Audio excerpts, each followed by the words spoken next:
apa namanya slide-nya? Udah kelihatan slide-nya? Udah ya.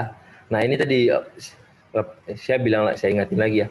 Ini slide-nya belum rapi. Nanti pas saya bagikan udah rapi nih, udah ada gambar-gambarnya.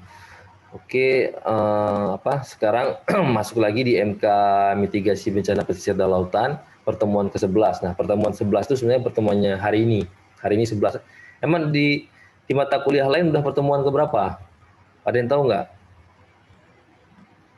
Kalau di kelas enak, kita tinggal lihat absennya. Cuman kalau sini kan absennya dipegang dosen. Di saya 11 hari ini. Kok di tempat lain ke berapa? Jangan udah selesai di tempat lain. Udah ke berapa nih kalau di Sama. mata? Hah? Sama ya? Sama. Oke, berarti Ya.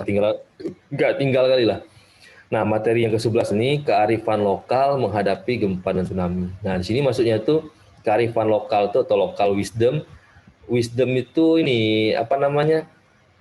Arif lah. Jadi misalkan kalian dengar ada wisdom itu ya kearifan atau kebijakan ataupun semacam apa ya? Semacam hasil kesimpulan yang menguntungkan banyak masyarakat. Nah, jadi di sini diajarin gimana caranya itu membuat tata cara atau kebijakan yang lokal nih, maksudnya masing-masing daerah. Jadi budaya daerah dalam menghadapi gempa dan tsunami. Nah, di sini saya cuma jelasin 2 tempat aja kayaknya, yaitu di Simelu sama di Nias. Ini kan masih berdekatan. Mungkin nanti di pertemuan berikutnya atau di kelas berikutnya kita jelasin tambahan dari daerah lain. Di sini cuma jelasin apa tuh Semong itu di tsunami, Semong itu di Simelu maksudnya. Kemudian Omo Hada itu dia di Nias. Jelasin ya. Yang pertama itu Semong selamatkan warga Simelu dari amukan tsunami. Oh ya, di sini kan karena Simelu ini bukan daerah saya atau apa, saya juga cuma buka dari referensi ya. Misalkan ada kesalahan atau apa, segera koreksi aja, nggak apa-apa, karena kan orang daerah pasti dia lebih tahu. Ya. Pentingnya tradisi lokal. Indonesia merupakan negara kepulauan yang memiliki budaya dan pengetahuan lokal yang kaya dan beragam. Ini jelas ya maksudnya ya, karena Indonesia tuh daerah kepulauan, biasanya di setiap pulau tuh banyak suku-suku.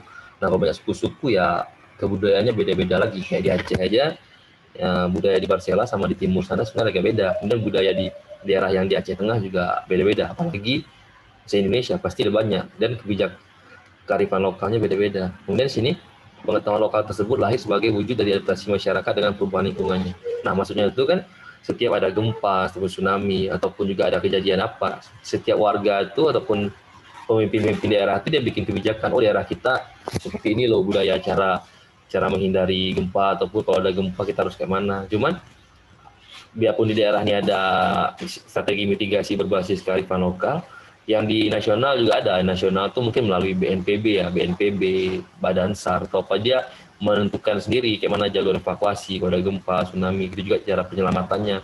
Cuman di sini jelasin bukannya nasional, kalau nasional dia mungkin apa ya dianggap udah tahu. Sini kita coba menjelaskan bagaimana yang dilakukan oleh masyarakat desa itu ataupun kearifan lokal lah. Salah satunya adalah cerita tentang pengetahuan lokal masyarakat Kepulauan Simelu yang disebut Smong.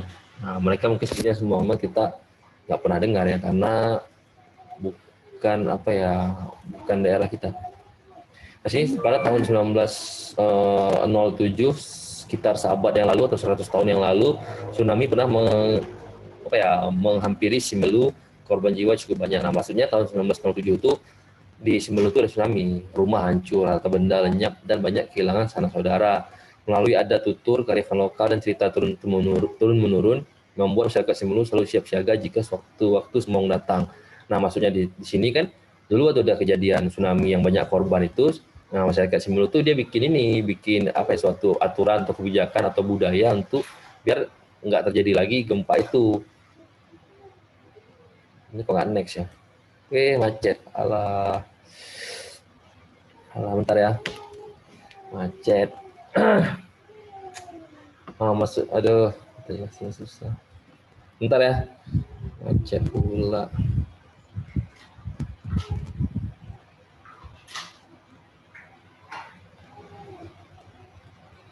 Di laptop. Laptop ini udah panas ini, dia apa namanya, restart sendiri. Lanjut ini, nah kesiapan itu terbukti ketika minggu terakhir Desember 2004 sekitar pukul 9 gempa dahsyat dan semong menyapa pulau ini. Aduh, bahasanya kayak gini. Nah, maksudnya itu waktu 26 Desember 2004 itu kan hari Minggu ya, Minggu pagi waktu ada gempa tsunami itu. Nah, ribuan rumah penduduk hancur dan rata dengan tanah, namun korban jiwa hanya 6 orang. Nah, maksudnya di sini kan dia biarpun di arah Simelu ini dia bikin kearifan lokal atau kebijakan atau apa, untuk mitigasi lah. Mitigasi itu semacam antisipasi atau adaptasi kita terhadap, bukan sih adaptasi setelah kejadian, mitigasi ini sebelum kejadian. Biarpun dia buat planning sebelum kejadian, pas kejadian tsunami-nya tetap juga rumahnya hancur, kemudian banyak harta benda hilang, tapi korban jiwa 6 orang. Nah, perbedaannya di sini mereka bisa meminimalisir korban jiwa karena kalau rumah itu atau harta benda dia nggak, benda mati kan, benda mati nggak bisa dia dinasihati atau dikasih kearifan lokal. Tapi kalau warganya atau penduduk yang di dalam itu, kalau dikasih nasihat atau apa dia pasti dengar. Nah, dengan adanya nasihat itu mereka berhasil menyelamatkan diri di pegunungan. Makanya dijadikan referensi lah daerah Semeru ini. Mereka waktu di arah lain yang korban jiwanya banyak, tapi di sini korban jiwanya cuma 6 orang, dikit lah. Nah, guna meningkatkan ancaman tsunami ini tak hanya lewat budaya tutur, budaya tutur ini maksudnya cerita turun menurun. Tutur itu kan omongan yang terus berlanjut lah. Juga ada syair lagu bercerita tentang semong ini. Oh, di sana juga ada dibuat lagu tentang semong atau tsunami ya. Ini di sini belum diketahui siapa yang menciptakan, namun mereka mendapatkan syair ini dari turun temurun hingga dikenal di seantero pulau. Jadi kalau saya tanggapinya itu di daerah Semeru ini ada yang nyeritain bahaya tsunami lah turun menurun lah. Jadi kan diceritain tsunami itu bahaya, kalau ada tsunami kita harus mengungsi ke gunung atau apa. Cuman bedanya di Semeru dengan daerah saya atau di rumah saya sendiri, kita belum jelasin bahaya tsunami sama anak-anak dan keluarga. Misalkan kan saya kayak ada anak ya 2 orang ya. Cuman saya nggak ada ceritakan ke anak saya nih, misalnya kalau ada tsunami kita lari ke gunung, ataupun di Alpen ini dia jangan lari ke simpang Alpen, larinya tuh ke arah Uku atau ke Gunung Kle. Nah, saya nggak ceritain itu ke anak saya karena saya juga dulu nggak diceritakan sama orang tua. Nah, itulah bedanya yang di Semeru tadi kalau dari referensi yang dibaca nih, mereka ada menceritakan turun menurun ke turunannya. Jadi begitu kita dapat cerita dari orang tua kita juga nanti kalau ada keluarga menceritakannya ke anak kita ataupun saudara kita. Jadi dengan banyaknya cerita beredar itu kita ya pasti kalau ada kejadian tuh tahu kita larinya ke sana, ke arah mana, jangan sampai kita malah larinya ke arah air. Itulah intinya. Nah, ini menurut beliau, pesan leluhur dari syair itu menyebutkan andai ada gempa kuat disusul air laut surut, misalkan ada gempa kuat, kemudian ada air laut surut, jangan ke tepi pantai memungut ikan. Nah, maksudnya jangan ada air lautnya surut waktu ya gempa pertama itu jangan ambil ikan yang bermunculan tepi pantai, karena sebentar lagi akan datang semong.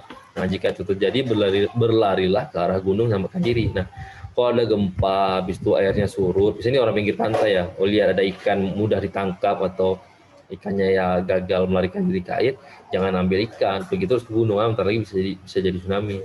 Bawalah anak-anak, orang tua dan perempuan berlari menjauhi pantai, berteriaklah semong, semong, semong. Hal itu berlanjut kayak gitu. Oh, jadi kalau masing-masing teriak semong, mungkin kalau kita teriak semong, tetangga kita teriak semong, terdengar lagi sampai berterus-terus lah. Kalau terdengar semua ya kita pasti pindah. Kalau sekarang mungkin pakai pesan WA ya, kalau lagi buka WA, kalau nggak buka WA ya kena lah kita sama semong tuh. Nah, ketika semong datang, kerbau-kerbau yang biasa tepi pantai berlarian ke gunung. Itu menjadi salah satu tanda alam lain. Nah, maksudnya kadang-kadang ada tanda juga. Misalnya kerbau-kerbau tuh yang biasanya di sekitar pantai atau di mana ya, nggak di pinggir pantai juga dia nih, maksudnya ya sekitar 10 atau 50 meter pinggir pantai kan, kayak di Alpen nih ya. Di daerah Gunung Kling sana kan ada laut kan, kerbau kan kita sekitar situ.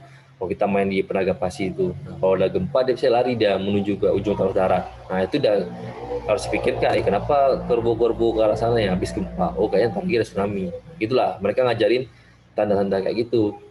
Saat gempa dahsyat, anak muda lebih dahulu berlari ke tepi pantai guna melihat apakah air laut surut. Nah, maksudnya itu kalau ada gempa, orang-orang di pesisir tuh, kalau misalnya yang muda-muda laki lah terutama, dia lihat ada surut nggak sih air laut tuh? Ya pasti anak-anak muda pesisir dia tahu, oh biasanya airnya tuh segini, sekarang udah agak surut, berarti akan ada gempa. Cuman kalau yang datang anak-anak muda kota atau anak-anak muda lain dia nggak tahu ini surut atau enggak ya, bisa bahaya. Makanya kalau bisa anak muda daerah situ. Kemudian Ketika itu terjadi, mereka mendengarkan suara gemuruh seperti daun kering terbakar. Barulah mereka yakin semua akan datang. Nah, misalkan ada kayak suara angin ya, kayak suara daun kering terbakar. Daun kering terbakar kita juga sama-sama tahu lah bentuknya, bunyinya kayak apa. Itu segera mengungsi terus. Selanjutnya meneriakkan alarm alami melalui mulut ke mulut. Berteriaklah semong semong semong. Teriakan itu berlanjut ke daerah juru desa saling bersautan. Ya, misalkan kita diajarin semua sama keluarga. Kalau ada orang ngomong semong, kita ngomong semong juga ya. Sekampung tuh semong semong semong semua. Jadi bakal tahu. Tapi kalau semongnya cuman 2-3 rumah ya nggak ada yang tahu. Semong-semong di Gunung Kling yang di Alpen pun ada B1 nggak akan dengar semong. Tapi kalau semong-semong semua ya terdengar. Apalagi pakai toa sekarang. Apalagi sekarang ini apa namanya semong-semong tapi sambil live di IG. Semong-semong itu pasti tahu kan. Kemudian kita lanjut materi kedua atau yang terakhir itu Omuhada mampu meredam gempa dahsyat. Saya pikir Omuhada itu di Nias tuh semacam kayak semong-semong tuh, rupanya bukan. Dia itu bentuk rumah. Untuk rumah di sini, Nias memiliki sejarah panjang kejadian gempa dengan skala besar dan gelombang tsunami yang tinggi yang berdampak hampir seluruh wilayah. Nah, maksudnya itu di daerah Nias itu sering juga dia ada gempa kan. Catatan penting dari kejadian bencana ini bahwa masyarakat di Kepulauan Nias harus menyadari bahwa mereka hidup di kawasan rawan bencana sehingga fenomena alam harus dikenali dan diakrabi. Nah, di sini maksudnya ceritain semua orang Nias ini tahu mereka tuh tinggal di pulau yang bisa gempa atau tsunami kapan aja. Tapi jadinya mereka harus bikin strategi kalau gempa atau tsunami itu datang. Cuman kalau Nias ini kayaknya hampir sama ceritanya kayak Simelu, sama-sama di kepulauan yang kapan aja itu bisa gempa atau tsunami. Jadi mereka tuh harus siap. Nah, intinya itu. Nah, salah satunya melalui Omuhada ini. Nah, periode waktu terjadinya bencana kian pendek dari ratusan ke puluhan tahun. Maksudnya ceritain kalau dulu tuh sekitar puluhan tahun lah baru ada musibah lagi atau gempa lagi. Kalau sekarang dia nggak sampai puluhan, maksudnya nggak sampai dari ratusan, tapi ke puluhan. Dulu mungkin ratusan tahun, kayak tadi yang tsunami itu di Simelu 1907, kemudian kejadian lagi 2004 kan 100 tahun kan. Kalau sekarang mungkin udah agak dekat lah, mungkin sering terjadinya perputaran lempeng atau apa. Kemudian para ahli mengatakan terdapat gerakan geologis. Geologis ini gerakan pergerakan oleh bumi. Kalau gerakan biologis berarti gerakan makhluk hidup. Kalau gerakan kimiawi ya gerakan reaksi kimia. Tapi gerakan geologis itu bumi yang bergerak, mau itu lempengnya maupun gravitasi itu yang geologi. Lempengan yang terus terjadi menyebabkan wilayah ini rentan gempa. Nah, maksudnya di daerah itu termasuk daerah yang sering pergeseran lempengan itu kan antara dua pulau. Pasti dia lempengnya mungkin lempeng yang berbeda atau beda dikit lah, kan masih satu lempeng setiap beda pulau. Nah, maksudnya sering terjadi gesekan lempeng, dia mengakibatkan sering berpeluang terjadinya gempa. Nah, kenyataan ini rupanya tidak membuat orang Nias berpikir meninggalkan pulau. Nah, mereka tuh tahu daerah kita ini sering gempa, sering terjadinya gesekan lempeng. Cuma mereka tuh nggak ninggalkan tempat itu, tetap dia mau tinggal di situ. Bukan masalah lah itu, kita harus cari antisipasinya. Kemudian dalam konteks ini, potensi kearifan lokal melalui pemahaman pengetahuan lokal, teknologi lokal, budaya dan tradisi lokal yang telah terbukti dan teruji dikontribusikan dalam perencanaan mitigasi bencana. Jadi mitigasi bencana itu mereka melalui ilmu pengetahuan lokal lah, pengalaman-pengalaman dari leluhurnya. Teknologi ini ya semacam teknologi lokal ya sebatas kemampuan teknologi mereka, budaya mereka, tradisinya seperti apa. Jadi diterapkan dalam mitigasi bencana tadi. Nah, cukup banyak kearifan lokal yang telah mentradisi dan teruji mampu mengatasi masalah-masalah lingkungan berbasis mitigasi. Maksudnya banyaklah strategi atau ilmu yang diterapkan dalam mengatasi bencana tsunami atau gempa. Cuma mereka milih yang Omuhada tadi. Salah satu contoh yang menarik dipelajari dari Nias adalah kehadiran rumah tradisionalnya yang dibuat dari material alam dan penuh makna filosofi termasuk perspektif bencana. Nah, jadi sini mereka tuh bikin rumah adat ada dua tujuan selain untuk menjadikan ciri khas daerahnya. Tujuan berikutnya supaya juga mengadaptasi terhadap gempa dan tsunami yang sering terjadi di daerah tersebut. Nah, kita bahas ke berikutnya konstruksi Omuhada. Omuhada adalah konstruksi yang lahir dari kepiawaian atau ketelitian atau kecerdikan masyarakat adat Nias. Ujian terbaru terhadap Omuhada adalah gempa bumi. Nah, maksudnya tuh mereka bikin suatu kreativitas lah. Kita sering gempa, kita seperti apa sih kita hadapinya? Nah, mereka bikin rumah tinggal yang seperti ini, kayak rumah kayu atau apa, rumah susun kan. Nah, di situ kan baru tahu rumah ini bagus atau tahan terhadap tsunami kalau adanya gempa. Kemudian yang udah-udah kalau ada gempa tsunami ya mereka bebe aja karena ini agak tinggi rumahnya ya. Kemudian aman lah dari kalau masuk air nggak bisa masuk karena ini ada lebih tingkat tinggi. Nah, kemudian gempa meluluhlantakkan hampir seluruh bangunan di Pulau Nias. Namun Omohada terbuat dari kayu tanpa paku masih tetap berdiri. Nah, pernah ada kejadian waktu gempa di Nias itu rumah-rumah yang biasa kan rusak. Cuman kalau Omohada ini nggak rusak karena ini nggak dipaku. Cuman kalau nggak dipaku kan mungkin pakai penyangga-penyangga dari kayu ya. Nah, jadi kan kalau nggak dipaku dia kan nggak ketat. Jadi begitu gempa goyang, dia juga ikuti goyangan gempa itu. Makanya dia nggak roboh. Cuman ada tekniknya lah, bukan asal-asal pasang kan. Dengan usia mencapai 300 tahun, Omohada masih tegak berdiri. Konstruksinya cukup sederhana dan didesain ramah lingkungan. Oh, maksudnya tuh kalau berdasarkan 300 tahun, berarti dia pakai kayu berkualitas. Kalau kayu yang nggak berkualitas, dia berapa kali kena air hujan sama kena panas, dia lapuk, jadi sarang rayap. Nah, maksudnya tuh konstruksinya atau bangunannya cukup sederhana, didesain ramah lingkungan. Berarti dia nggak pakai bahan-bahan cat minyak mungkin ataupun bahan-bahan besi yang bisa berkarat atau apa. Jadi dia pakai kayu murni. Nah, sistem fondasi Omohada dibuat berdasarkan tinjauan kelenturan secara umpak. Umpaknya saya nggak tahu ya. Ya, ini batu-batu. Oh, umpak nih batu-batu yang disusun rapi dan tidak ditanam di tanah. Susunan bebatuan inilah menjadi tumpuan tiang-tiang kayu. Oh, tiang-tiang kayu itu disusun melalui batu. Cuma kita susunan fondasinya nggak tahu gimana ya. Mungkin dibuat batunya saling ganjal atau apa. Jadi kalau ada gempa dia cuma kayak kayunya bergoyang tapi tidak akan pergi jauh kayunya karena kayunya ada diganjal sama batu. Cuma kita nggak pernah lihat. Mungkin kalau kawan yang pernah lihat bisa ceritain lah nanti seperti apa. Nah, ketika gempa dahsyat terjadi, tiang tersebut tidak mudah patah karena tiang tersebut mengikuti gaya horizontal gempa. Jadi kan gempa itu kan goyang nih misalnya, yang geraknya kan mereng. Bukan kalau atas bawah ketika tuh kayak teradu, karena gempa itu cuma mereng kayak gini. Nah, pada saat mereng kayak gitu, karena ini kayu nggak dipaku sama diganjal pakai batu, dia ngikuti gempanya. Cuman ya nggak patah karena kita lihat gambar di sini kayu-kayunya tebal. Jadi kalau kayu tebal ya nggak patah ataupun kayu berkualitas. Dan posisinya ada yang bagian merengnya. Jadi dia aman lah. Kalau goyang gempa dia nggak jatuh. Udah gitu sih. Kuncinya atau intinya terdapat pada kelenturan atau fleksibilitas struktur atas dan bawah sehingga bangunan mengikuti arah getaran gempa. Mungkin kayunya kayu yang bagus juga kayu yang lentur, nggak mudah retak. Kalau kayu yang nggak bagus kan kena goyangan atau retak ya. Nah, agar pengaruh gempa bisa diredam, dibuat tiang menyilang atau diwa yang berfungsi sebagai penyangga rumah atau penguat. Nah, ini dia tiang menyilang tadi. Nah, ini buat nyangga rumahnya biar nggak roboh. Tapi kalau ini kayaknya fondasinya ada banyak sih. Nah, kalau banyak dia mungkin nggak roboh lah, banyak disangkut, ada ganjal batu, ada tiang yang banyak, juga itu goyangnya tuh nggak langsung roboh. Ini Omohada sangat cocok dibangun di sekitar gunung api karena fungsi diwa juga dimasukkan untuk memperkuat lapangan angin di daratan tinggi yang memiliki angin kencang.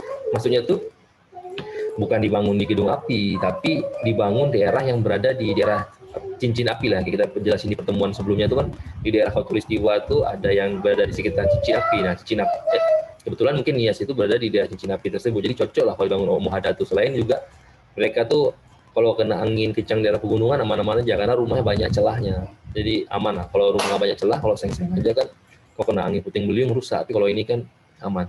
Nah, diwa atau kain atau kayu mereng itu tidak ditancapkan di tanah, tapi ditempatkan di atas batuan keras. Itu tadi kayu diwa tadi dia tuh nggak ditaruh di apa? Nggak di semen lah, nggak di semen. Jadi cuma diganjal aja pakai batu. Jadi begitu dia goyang itu dia nggak goyang jauh. Pas goyang sebatas dekatnya itu dia diganjal sama batu. Itulah kalau yang saya tangkapinya ya. Mungkin kalau kalian bisa nanggapi karena pernah lihat langsung ya silahkan dikomen aja nanti. Nah, kalau balok penyangga Omohada di kawasan Nias Utara bentuknya letter E. Kalau di Nias Selatan bentuknya letter V. Ini letter E ya, berarti mungkin ini Nias Utara. Tapi kalau yang kayak gini letter V kayaknya. Ini letter V Nias Selatan ya. Kemudian rumah adat di sini pun tidak oval. Maksudnya tuh tidak lonjong. Lonjong itu kayak rumah di Papua ya. Dia lonjong. Melainkan bentuk persegi empat. Mulai dari atap hingga keseluruhan bagian bangunan. Ini kayak rumah gadang ya. Rumah gadang dia di Padang itu persegi empat juga. Nah, maksudnya gitulah, bukan yang lonjong. Kalau yang lonjong kayak Papua tuh kan kayak gitu. Nah, jalur evakuasi. Rumah-rumah adat juga dibangun dengan memperhitungkan upaya meloloskan diri saat bencana kebakaran atau gempa yang terlalu besar yang dapat menghabiskan atau merubuhkan rumah. Nah, di sini juga mereka tuh nggak asal bangun, tapi mereka buat jalur evakuasi. Nah, rumah-rumah itu memiliki lorong dengan tangga di sebelahnya sebagai jalan keluar rumah yang dapat dipakai oleh beberapa keluarga yang berdekatan. Nah, di situ kan misalkan nih, mereka tuh mau bangun rumah si A, rumah si B. Nah, mereka tuh buat celah semacam lorong di rumah. Jadi kalau buat lorongnya tuh di masing-masing rumah, pasti luasan rumah mereka berkurang. Jadi mereka buat rumahnya tuh setiap 2 rumah mungkin ada 1 lorong. Jadi bisa pakai di antara 2 tuh lah. Paling rumah si A terambil sedikit setengah meter, rumah si B terambil setengah meter, jadi buat lorong 1 meter. Jadi 2 keluarga tuh keluar dari lorong yang sama. Cuman dibilang sini masyarakat tidak meletakkan barang-barang ataupun di lorong ini agar tidak menghambat secara keluar rumah menuju jalan. Nah, jadi dibilang di lorong tuh nggak usah taruh lemari, nggak usah taruh rak sepatu atau apa. Jadi dia susah larinya kalau ada benda di situ. Itu memang sengaja dikosongin. Jadi kalau ada gempa-gempa dari situ keluarnya. Cuman di sini nggak mungkin lorong ini nggak bisa buat taruh Honda karena mereka di lantai 2. Kalau ada di lantai 1 pasti lorong kayak gitu udah jadi tempat taruh Honda. Kalau ada gempa ya susah lah lari, apalagi kalau Hondanya udah jatuh. Kemudian kearifan lokal yang mewujudkan rumah tradisional seperti halnya yang kita temukan di Nias telah terbukti memiliki perspektif pada bencana. Nah, berarti sini udah ada yang kaji bahwasanya di daerah situ tuh cocok lah untuk untuk mitigasi kebencanaan. Jadi ya mungkin di daerah yang sering terjadi gempa mungkin bisa tiru budaya orang Nias nih. Mereka nih bikin rumah kayak gini. Jadi kan ya kalau ada gempa dia aman, nggak rusak harta benda. Karena sebagian orang ya kalau banyak ngumpulin harta benda, misalkan rumahnya tuh dibeli, banyaklah fasilitas di rumahnya ataupun perabot rumahnya. Cuma kalau udah jadi gempa atau kebakaran ya rusak. Makanya kalau bisa mereka nyaranin bikin rumah yang kayak gini biar aman lah gitu lah. Nah, adalah tantangan kita kemudian untuk ingin seperti apa diterapkan dan dikembangkan dengan berbagai penyesuaian pada konteks kekinian serta adaptasi dengan aktivitas masyarakat di desa dan kota saat ini. Nah, maksudnya cerita di sini, nah gimana? Tantangan itu maksudnya tuh orang yang bikin narasi ini dia menantang ataupun ingin bukan buat cobaan sih, nanya ke kita, bisa nggak sih kita tiru rumah Nias ini di era modern kayak kita. Nah, bisa nggak? Sebagian orang ya ada yang mau, mungkin dia menerapkan yang kayak gini di rumahnya, tapi ya udah kayaknya enggak, kita mungkin udah pakai teknologi lain kayak punya Utu lah. Nah, Utu itu kan dibilang gedung barunya itu dia bisa lebih tahan terhadap gempa lah, jadi kan udah konstruksinya betonnya mungkin dipasang rangka tulang atau apa. Jadi di sini ada 2 persepsi. Masyarakat lokal dia nyaraninya bikin kayak di Nias ini, tapi kalau yang masyarakat modern kayak yang di Utu ini dia bikin caraninya itu pakai yang teknologi lain. Nah, dengan banyaknya sarjana atau magister teknik sipil, mereka temuin cara baru sampai sekarang udah nemuin batu bata yang dibuat dari sampah plastik. Nah, itu dia. Inilah ya, di sini kita bingung, apakah kita nerapin yang seperti masyarakat Nias dibuat ataupun kita terus mencari hal baru. Nah, itu ya kembali ke kita masing-masing, apakah kita membuat kayak gini atau membuat yang baru. Tapi kalau orang di kota kayak kita pasti kita terapkan hal baru yang kayak di Utu tuh mungkin bangunannya. Lanjut, terutama dalam menunjukkan cita-cita pada masyarakat tangguh bencana yang sebetulnya sudah lama diterapkan oleh leluhur kita.